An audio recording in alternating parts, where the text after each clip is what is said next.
الشيطان الرجيم. بسم الله الرحمن الرحيم. وأما القاسطون فكانوا لجهنم حطبا وأن لو استقاموا على الطريقة لأسقيناهم ماء غدقا لنفتنهم فيه ومن يعرض عن ذكر ربه يسلكه عذابا صعدا. وأن المساجد لله فلا تدعوا مع الله أحدا وأنه لما قام عبد الله يدعوه كادوا يكونون عليه لبدا. قل إنما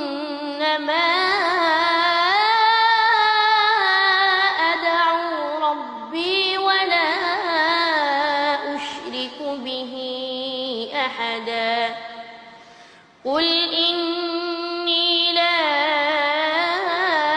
أملك لكم ضرا ولا رشدا.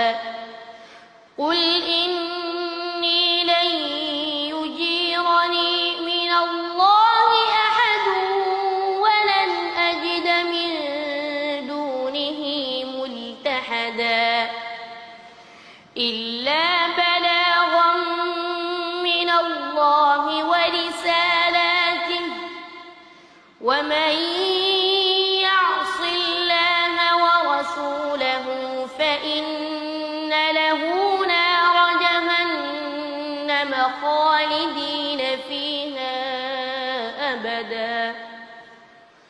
حتى إذا رأوا ما يوعدون فسيعلمون من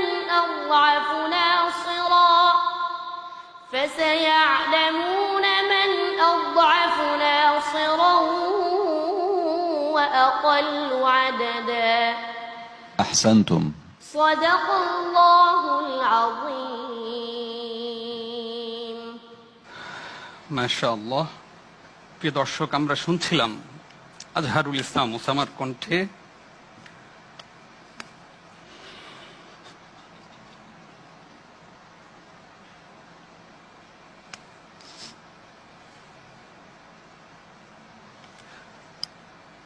চমৎকার তিলাওয়াত। আমরা এবার মন্তব্য জানতে চাইব সুদূর ইরান থেকে আগত ফদিলাতুদ ডক্টর মোহাম্মদ